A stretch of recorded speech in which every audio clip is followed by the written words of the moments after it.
I'll Okay, recording is in progress. good. How, just briefly, how did your first session go? It was actually really good. It was funny because I had the times messed up as per usual. And I thought it started at 2. So I came in just like a little flustered that I was already late. And then I knew we were assessing for some depression. So I had questions about depression. But we got through those very quickly. And so I was like, okay, we're done after like 20 minutes. Cool. But then after that point, I was like, you know what? Let's just talk about your life. And then it was more like a conversation and it was good. But yeah, it That's ultimately was I feel like it went really well. good. I feel like the best therapy sessions are often the ones that feel like a conversation. Yeah. Yeah. And it did feel that way after I just like put my sheet down and like engaged more, you know? That's the thing I'm struggling with is, well, we'll see how I do. Yeah. But, I've got my sheets. I Yeah. got my sheets on my screen. I've got my sheets down here. We'll see. Okay, are you ready to go? I'm ready to go. And scene. We're good. Okay. Or whatever we're supposed to do that. Okay, we'll begin now. Okay. Um, Hi, James.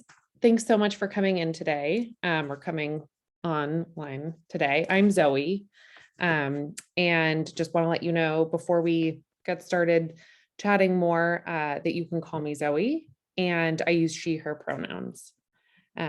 Is it okay if I call you James? Yes. Yes, Great. that's preferred. And your pronouns are they, them? Correct. Yeah. Awesome. I wanted to apologize. Our intake form needs some updating. The gender and sexuality choices that are listed are not as comprehensive as they should be. Um, but that's something that you and I can talk about later in the session if we want to. And I have a lot of questions for you today. But before we get going, I want to know if you have any questions for me about how this is going to work. Um, yeah, I don't know. I went to therapy a while ago and I sort of remember like the first session, they like you said, it was just a bunch of questions and I guess I don't really have anything to ask you. That's absolutely fine. Absolutely fine. And I'll try to not just drill at you with a bunch of questions. I'll do my Cool. best. Although there are a couple that I have to ask to make sure that I'm getting all the info I need in order to support you. One of those questions is, did you have a chance to look at the consent form I sent? And do you have any questions about it? Yeah, so my understanding was like unless I say something about like harming myself or other people, that like you are legally required to like keep everything confidential, right? Exactly. Yep. Unless I'm worried that you are potentially a danger to yourself or others, everything that we talk about stays right here. Okay. Yep. Um, okay. And if you have questions about that as we work together, don't hesitate to ask. And that goes for everything. Um, So I want to get to know you, and I read your intake form. Thank you for filling it out. Thank you for getting in touch, for being here. But what I'd really like is to just hear from you, not on a piece of paper, um, about who you are and what's going on. What led you to make this appointment? Yeah, I have just been experiencing, I don't know, like not the greatest time in my life right now. Just like a lot of anxiety, a lot of the time. And um, I guess I don't like really know what the next step is. I feel like I think about this all the time of like what is like wrong with me because I feel a lot of the times like there's something wrong with me. Like I just feel so anxious. And so, yeah, I'm here because I don't really know what to do. Yeah, I'm so sorry to hear that. But I'm glad you're here. Uh, can you tell me what it feels like when you feel anxious? What does anxiety feel like to you? Um, just like kind of crazy, like just like nonstop thoughts, and like it's really circular, Cyclical cyclical. Thank you. I and merged those. circular? Yeah. Um, feels like those things. And yeah, like I just get into these holes and like spirals where I just like keep thinking about the same stuff over and over again. And it just feels really chaotic and very like closed in, just like really like tightly wound. Mhm. Do you feel it in your body? Um, Feel anxious? yeah, yeah, definitely. Um, and like I don't know, I've been on campus a few weeks now. I just started school here, and I like noticed that I feel just like super anxious in crowds a lot of the times. Or not even crowds, just like I don't know, being around people makes me, yeah, just like that feeling of tenseness. Um, and just like it's too much. It's just this feeling of being too much. Yeah. Um, what helps alleviate it? Is there anything that helps it stop? Um,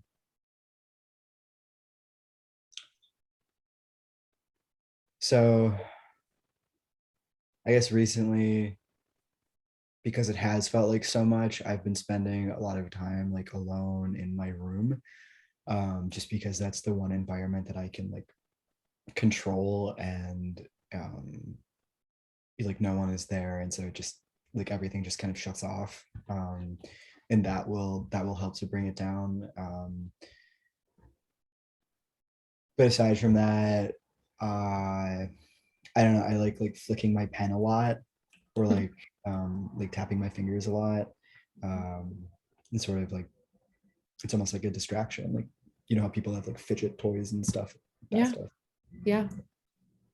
I think fidget toys are often really helpful. I find that doodling during meetings is almost a must for me. um, does moving your body, getting exercise, is that something you ever do? Um, I don't know. I have in the past. I like grew up playing soccer. That was popular where I lived. Soccer and baseball, but I haven't really engaged in anything recently. I just moved here. Actually, I had been living in Japan, and I was there with my family. One of my dads had a job there, and so we were there since I was like I don't know, like 5 or 6, and I was like involved with sports then, and then I came here a few months ago, and I just haven't really had like the time or energy um, to connect to the sports teams. I guess I don't really know like where to go even. Yeah. I asked because it sounds like at least small movements are kind of maybe providing some relief or outlet for what you're feeling, and wondered if moving on an even bigger scale maybe was another way you were um, seeking to kind of alleviate some of that tension. But let's talk about your move from Japan. That's huge, a huge shift. What brought you to Michigan? Why did you pick U of M? And I would love to hear more about how you ended up here and how you're Yeah. feeling about that change. Um, so I have two dads, and both of them went to U of M. Um, they actually went at different times. They like didn't meet until later on. So yeah, when they did meet, one of my dads, he got a job in Japan, and we moved there. Like I said, I was around 6, and I just lived my entire life there, and I went to an like an international school. So um, yeah, that's where I was until what, like 2 months ago I moved here. And they like encouraged me a lot and said that it would be this like really cool new chapter, and that because I did grow up here for the first 5 or 6 years of my life, they thought it would be cool for me to sort of like return and see what that felt like. But actually, what I'm noticing right now is like it's reminding me a lot of when we moved to Japan. I remember that it was really stressful and I hated it, because literally everything was different. And it feels that exact same way now, which is ironic because I'm back to where I started. Um, Yeah. so yeah, it just feels like fucking awful. Like everything is different. Everything is different. And I don't know how to, like, I feel like I don't know how to do anything. Yeah. Tell me more about that. Um, is it cooking breakfast in the morning that feels different? Being in college, first of all, is a huge change from life before. Living on a residential campus Mhm. is different for everyone, from what their life has been living with their family in most cases. But tell me what feels the most different for you. What are the things um, that make you really notice the differences? Um, I don't know. I think one of the biggest things, and this was like similar to what I felt the first time around with moving, is just like cultural differences, like the way that people interact. Um, I don't know. Maybe this is just like a college campus thing, but I feel like I don't know, like, ever what to anticipate over what American students will say or like how they think. I feel like I just can't anticipate that, and I feel so like out of place. Differences in like how I get to places, differences in all of the food that I'm consuming. Like I have specific things that I like, and I found it like really hard to find those things here. And so that's been a huge difference actually. It's just like what I can eat. And that feels really basic. And like I can't even get that sorted. Mhm.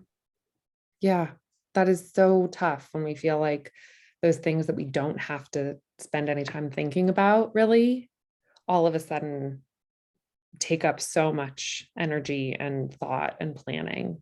That is exhausting.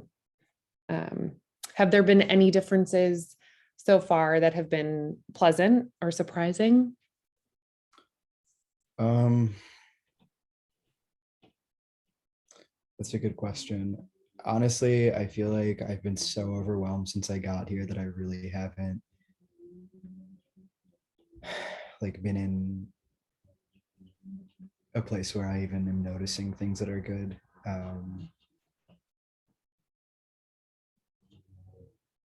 I don't know. I met someone the other day that was like nice to talk to for a few minutes. That was cool.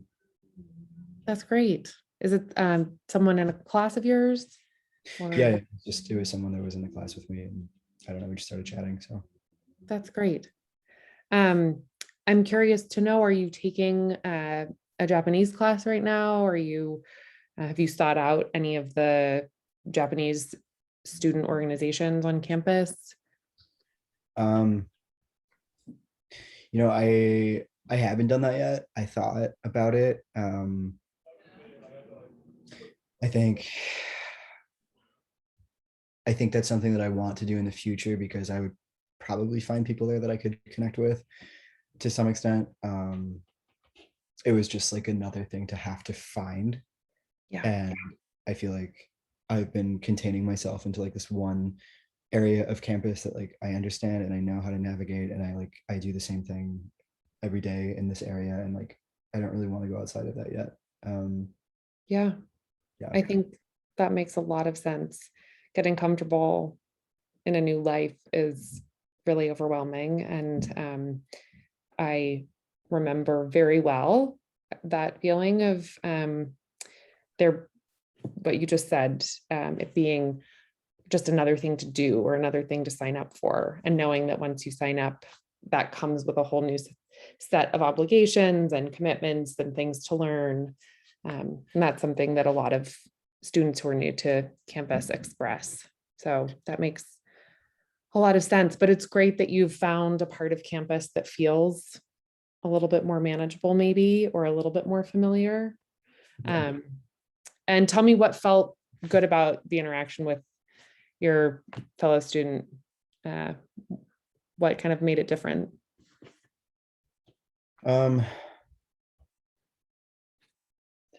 don't know. He said hi to me first, and I was thankful for that. I guess right now I feel like I don't necessarily have like the confidence to just strike up conversation with people. Um, and so the fact that like he sort of initiated it was actually really helpful. Um, and yeah, from there we were just like chatting about classes, and it just felt comfortable, and like there weren't really a lot of people in class that day, so I didn't feel super overwhelmed, and it was just like, yeah, it was good. That's great. I'm so glad you had that. It's so nice to feel remembered and seen by someone, especially when you're in a new place. Yeah. Have you been in touch with your family much back in Japan since you got out here? Yeah, so I have like we do FaceTime twice a week, um, which has been really helpful. Um, That's but also great. kind of a double-edged sword because it just makes me want to go back, and I've been struggling a lot with that recently. Yeah.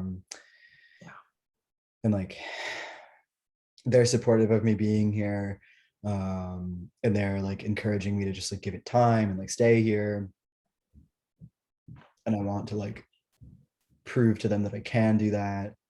um so yeah. Yeah, that makes sense. Are there any other, you said you had gone to uh, an English speaking school in Japan, or American school in Japan.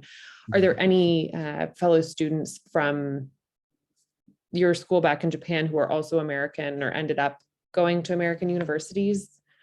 Anyone you're in touch with now? Yeah. Yeah, there's a few other people. They ended up more on like the East Coast. Mhm. uh, and so I don't really have anyone in this general proximity who like from what I consider home. And I think I've like been in touch with them a little bit. I don't know, it's, for me it feels like they're having an easier time adjusting, and I Mhm. think that's what I'm like confused about, is like I feel like I'm doing something wrong. Like why do I feel like so fucking stressed all the time? Like they seem like they're just enjoying college, and like sometimes it's stressful for them, but I feel like the opposite is true, where like most of the time it's stressful, and there have been like a few occurrences where I've been like, oh, college is cool. You know what I mean? Yeah, I do know what you mean. I hear that sense of alienation or loneliness and kind of, yeah, wondering what's different. Um, I think that's something that is hard, anytime we put ourselves into a new situation. And it seems like, um, the American university system plus social media makes that even more difficult, because there's this sense of people being on parallel tracks and kind Yeah. of looking over our shoulders, or Yeah. just to the right or left to see kind of how people are doing on their tracks. And it Yeah. makes the adjustment period feel, higher stakes, maybe. Yeah. But I want to hear more about, sounds like this is maybe the thing that, you're kind of ruminating about when you're having those anxious thoughts, the sense of, discomfort. Mhm. Is that true when you get Yeah. into kind of anxious spirals? Yeah. Yeah. Can you tell me more about the types of thoughts that you're having in those moments, the thoughts that don't let go? Um, yeah, I've noticed that, I don't know if I said this earlier. I feel like I fixate on things. So like I don't know, I'll notice something like at the beginning of the day that was different and that didn't sit well, and I like won't be able to stop thinking about that. Like it's the only thing I think about um for like hours at a time. Yeah. Can you And give like, me an example of something, what that thing is on a given day? yeah, one thing happened when I first got here that like really it just I don't know why this felt so big, but so in Japan I learned that from a very young age that you remove your shoes when you enter a building, out of like cleanliness and respect. Mhm. uh, and so when I came here, everyone has their shoes on, and for the first few days it was like the only thing I could fucking think about. It was like it just freaked me out. It was like you're doing it wrong, this is dirty, this is not okay. And it was like it seriously like the only thing. And it just kept going and going and going. And then finally, I don't know, I started fixating on something else. But that was the first like really big one that I noticed. Yeah. And when you're thinking about that, for example, with the shoes, is it that you feel uncomfortable in your body because you're wearing shoes, or are you perhaps angry that other people are wearing them? What's the feeling that you have? Um, Maybe like all of the above. I think it's just like another um it's just like another difference. It's like out of my scope of what is normal and like what is in my routine. And uh it's just this feeling of like it not sitting well in general. Mhm. With the shoes, for example, did you feel comfortable trying to not wear your shoes inside? And did that? No, No. Okay. no, I I mean, I hated it. imagine it would be it would be funny in America. I'm thinking about how some people might respond to seeing someone not wearing their shoes in certain uh, indoor environments. Yeah, Um, no, I knew that it wouldn't be good for me to do that, so I didn't. yeah. But that was like a really hard change. Is that part of the reason that being in your apartment is, or your dorm room, is comfortable? Because you can kind of behave in the way that you're used to. Uh, Yeah, exactly. yeah. Um, I can understand how that would feel really nice to be able to kind of go about your day um, without your shoes or in other ways that make you feel comfortable, not just psychologically, but even physically. Yeah, Um, yeah. yeah. Tell me more about being in crowds on campus, or, being in an unfamiliar place. Um, how does that feel in your body? And does that trigger the same kind of repetitious thoughts? Or is it um a different experience? yeah, sometimes it can feel like something will happen in those situations that'll trigger the repetitious thoughts. But a lot of times it's just like being like deeply overwhelmed, like and I think that's the part where it starts to feel like it's spiraling. It's like once I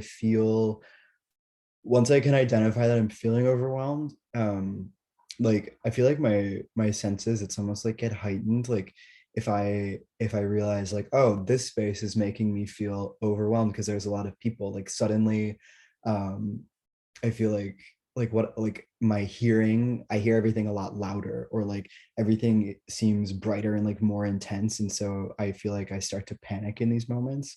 Mhm. Um and I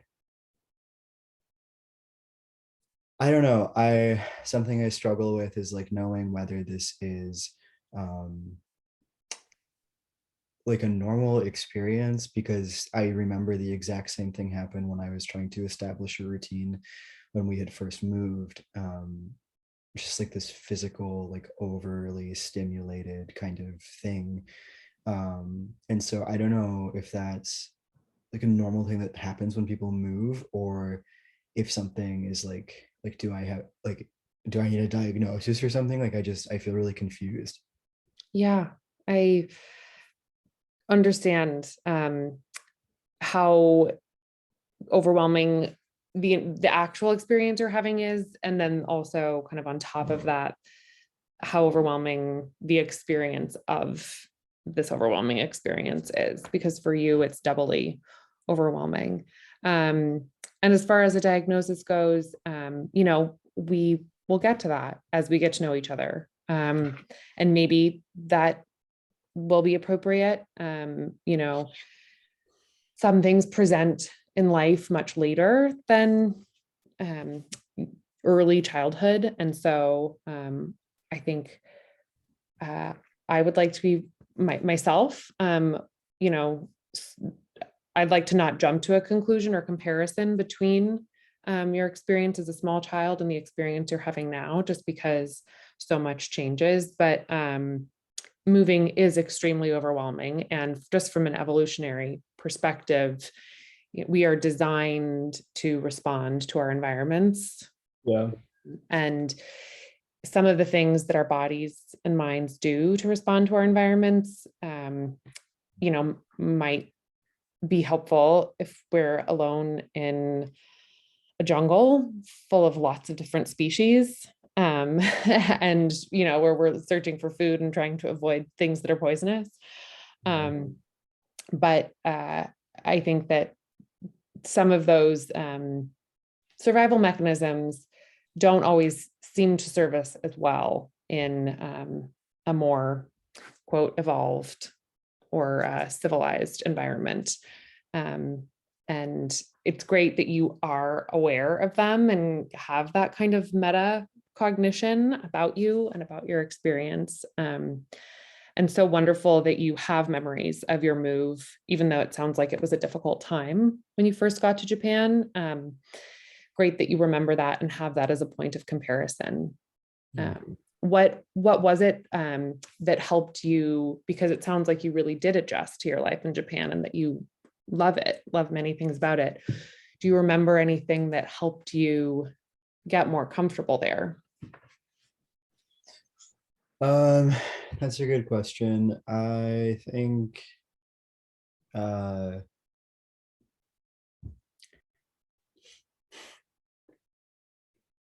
don't know. I think it took time.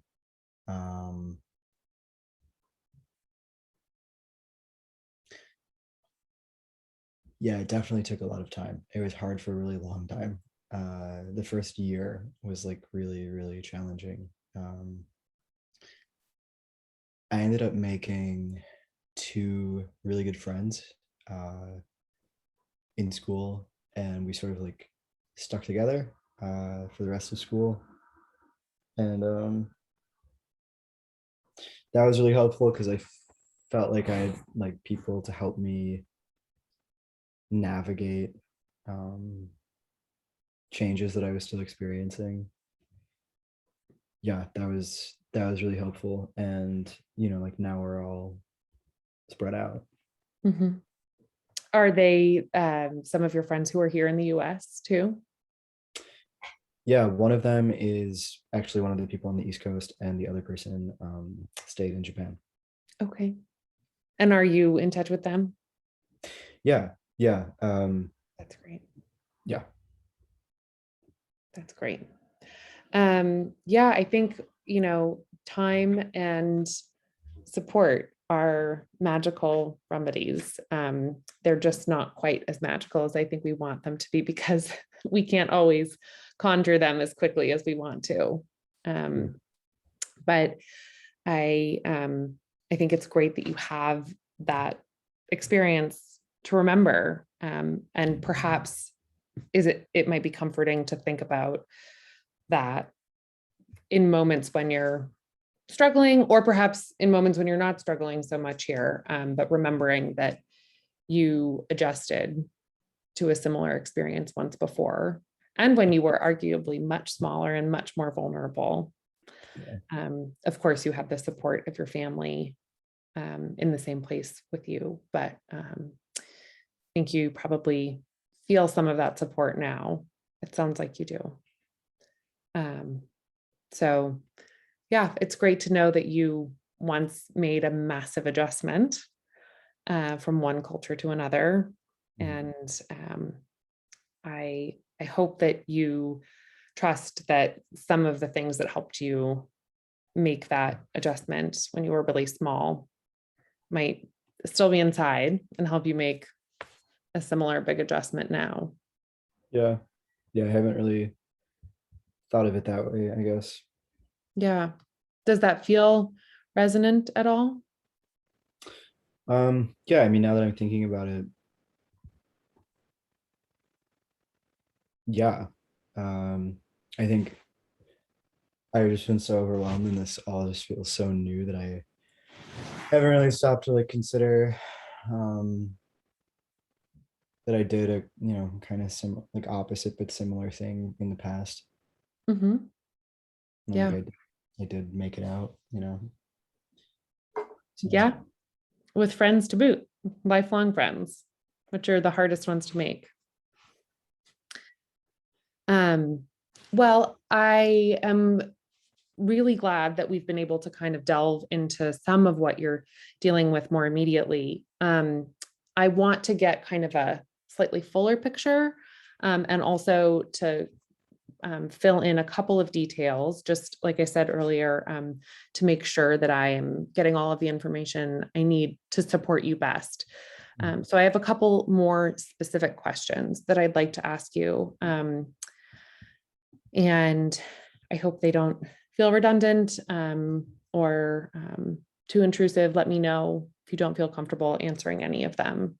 Mm. Um, but I think they'll help me get an even more thorough idea of kind of what is factoring into how you're feeling right now. Okay. You mentioned on your form that you think your intake form that you think you might be on the spectrum. And I think my interpretation of that was that you mean on the autism spectrum. Yeah. Yeah. And is that because of that kind of hypersensitivity to stimuli that you were mentioning? Yeah, I guess it's just been this like ever present question. One of my out of the two friends that I had back home, the one that stayed in Japan is on the spectrum, and he got his diagnosis when he was, I think, like 11, 10 Mhm. or, and I don't know, I've just like noticed lots of similarities between us over the years. Part of the reason that both of those friends were so helpful, but particularly this one guy, um, was just because I felt like he kind of experienced the world in a similar way, Mhm. where like I saw him struggle with minor changes the way that I felt myself struggling with sometimes minor changes, or like being overwhelmed in groups of people, just stuff like that that's made me wonder. Mhm. Yeah. You mentioned a couple of specific symptoms just now. Are there any others that you feel like are the things you notice about your behavior or responses you have that concern you? Yeah, and I've talked with him about this before, uh, because it has confused both of us. Is like, is what we're experiencing because of cultural differences, or is it because like we don't pick up on certain parts of like human behavior? So just sometimes the way that um I don't know, like we'll have conversations with people, and like I think that we'll be having, I don't know, I feel like I struggle to read people, and like he has reported the same thing. Yeah. And both of us have wondered like, okay, is that because of like spectrum stuff, or is that just because of cultural differences? And I think that's really hard to tell. um but yeah, a lot of the times just like, like struggling to connect with people. I mean, that's why like I had two friends the entire time, right? Like so yeah, struggling to connect, struggling to read people. Yeah. Have you ever talked with your pediatrician in the, when you were younger, or with a doctor more recently about the possibility that you're on the spectrum? Um, no, Mhm. no. Um, yeah, I don't know. It never really seemed like I don't know. I felt like generally supported by my family. But there was just like other stuff going on that kind of took priority, and this one was like a bit more in the back seat. Mhm. And yeah, it was just never really addressed. Yeah. Um, well, I'm sure you've gotten several emails from U of M about the student health services here. And I know you're required to have health insurance here, so have access to other practitioners as well. Do you think it would be helpful to you, comforting, illuminating? I would encourage you to make an appointment with a doctor, um, to get an evaluation. Um, that said, I also think that some of what you've described, not all, and I, just from hearing what you've described, some of it I think might be the result of or exacerbated by the fact that you are in a radically new environment. Uh, Yeah. and so some of that, like hypersensitivity to difference and sounds or sights, and then of course awkwardness or kind of a disconnect in some social interaction.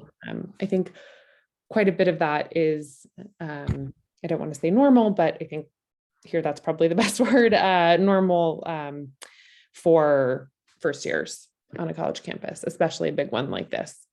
Yeah.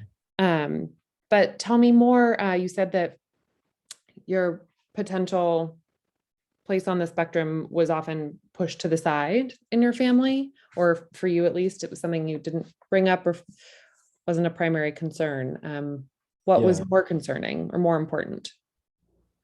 Um,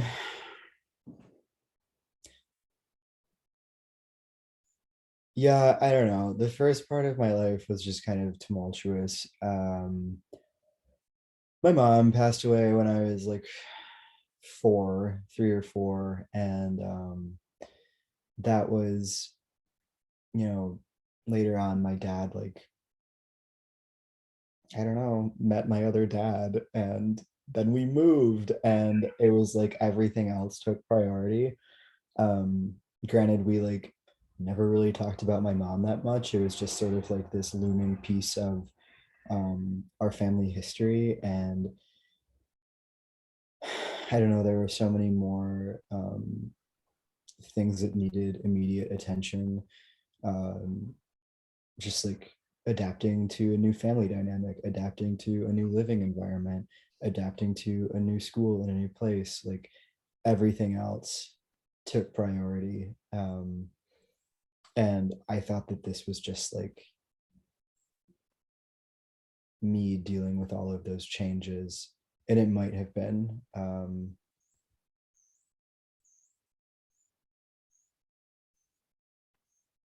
Yeah. Yeah, that's a lot of change for one very young person to go through. And I know it's in the past, but if things like your mother's death were never really processed in your family, if you haven't, you know, had the opportunity to ask the questions maybe you'd like to ask, Right. yeah, have you not had a chance to ask them? Is that Um, I don't know. They just kind of treat it as like what's done is done. Like we're happy now. Let's just be happy now. Um, and like I get that to some extent. Like my dads, they have each other. But like that was my mom, and I don't know, it just feels different. So no, we haven't really talked about it a lot. Um, and then fast forward into like teenage years, and I came out as non-binary. And so like that was a whole thing. And they, you know, they're gay, so they were obviously accepting. And it was fine. But again, it was like just everything else took priority. Yeah. Well, should we continue working together, if that's something that you would like to do, um, there's there is time and space to make it a priority now, to make all of these things a priority. Your mom's death and your dad's relationship with one another, your relationship with them, your sexuality, your gender, all of it. So, and the autism as well. So I hope that that might come as somewhat of a comfort to know that we can make space for that. Yeah. Thank you. Yeah. Thank you for sharing all of that. That is a lot. And again, just I want to acknowledge that that's so much for a person to have dealt with in only 18 years. And especially so much for someone to have dealt with in a matter of only 6 years. Yeah. Yeah. Another thing you mentioned on your intake form is your drinking. You said you don't always feel great after a night of drinking, and you referenced drinking like other college students or like a normal college student. And I live in Ann Arbor, so I have a sense of how much some of the people here drink, and just want to know a little bit more about how much you're drinking and how often. Yeah. Um, so I don't know. Definitely Fridays and Saturdays. Um, I've like tried to go out and meet people at parties, but you know, because obviously those are groups of people, so I find it overwhelming. So I drink more to kind of like deal with it. And then, you know, like nothing miraculous has come of doing that so far. So the next day I just feel like super hungover and like depressed. And then I'll like drink, I don't know, after I recover from that hangover um because I feel depressed and isolated. And you know, it's not like every day. Um I'd say like maybe if I did like Monday and then Wednesday, I would drink like lightly and then I would go out Friday and Saturday. Yeah. Okay.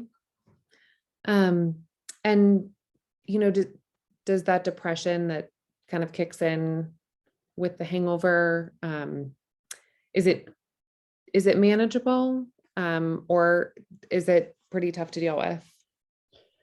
I think I put that on my form because right now I like it's not helping me, you know. Yeah. I think that's what I'm realizing is like I'm definitely struggling and like it's not. Yeah. I want to help me to like sort of like take a load off, but it's not. Yeah. Um, what would it look like if you drank a little bit less? Would it mean socializing in a different way? Or maybe not socializing as much? Yeah, honestly, it would probably mean not socializing as much. Um, How does that feel to think scary, about? scary, yeah. And uh, I I'm trying to like hold on to the idea that it's like only a matter of time until I meet like another friend who was like my friends from home. Mhm. Uh, yeah, Yeah. I guess I don't think drinking's like a huge problem in my life. I'm just thinking like maybe now it's not something that's helping me. Yeah. Yeah, Maybe you're not worried that you have a drinking problem, yeah, but you know that it's not making you feel any better. exactly. Yes. Yeah. Well, that's something that I'd really like to keep talking about, but I think one thing that I've noticed in students who are new to campus is how long it takes to dip their fingers in each of the many social pies that are around. It's one of the wonderful things, maybe the most wonderful thing about a big school like this one, but also one of the hardest things. There are just so many options. There are so many people and so many different people. Yeah. And it is really hard to get to try each of those people or those groups of people on. And so maybe in our time working together, or in your own time, if it feels manageable, you could look into other ways of socializing or other ways of meeting people, Yeah. that don't involve drinking, or maybe involve drinking in a more moderate way, a dinner party instead of a rager, perhaps. I don't know if you like cooking. That's something that's interesting to you, and inviting friends into your home, asking Yeah. them to take their shoes off. That's just one idea, but I think that that's something that we can explore together, other ways of meeting people and spending time with people. Yeah. But do you have a sense that do you feel like you're in control of your drinking right now? Yeah. Yeah. Okay, great. Great. And how about drugs? You didn't mention anything on your form, but I'd like to just know if that's something. Yeah. No. No, okay, great. Um, and this is a tough question to ask, but it's one I need to ask. Are you thinking about ending your life? Is that something that has occurred to you in the Not difficulty really. you've been having? No. No. That's great. I'm really glad to hear that. Um, all right. Well, we are nearly at the end of our time together. And before we wrap up a little bit more, can you let me know if any questions have come up over the course of our conversation today? Yeah, I guess I found this to be helpful. So like what is the next step? Yeah, that's a great question and a great segue.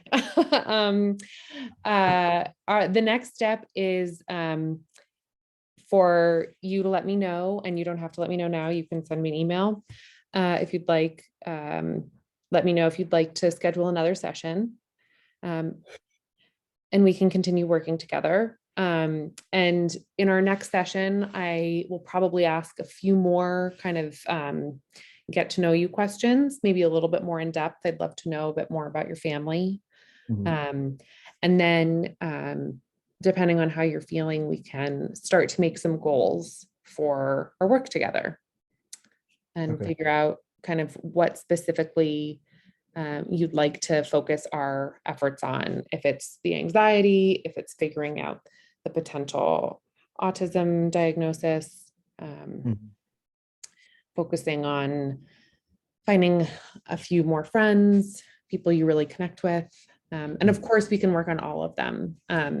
But just so we don't recreate the experience of overwhelm that you're already having here on campus, determining what you'd like to work on first Okay.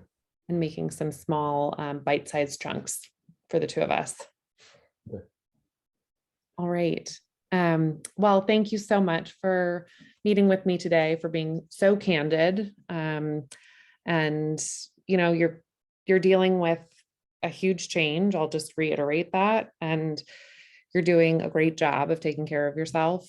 You made this appointment. You're being really thoughtful about how you feel and what's going on in your life. And that in and of itself is a triumph. So I hope you can keep that in mind. Thank you. Yeah, and look forward to talking to you again. Okay. Okay. Bye. Bye, James. Well done. What a Are you lovely story. are you recording still? No, I'll end it. It's fine. Rich is lovely.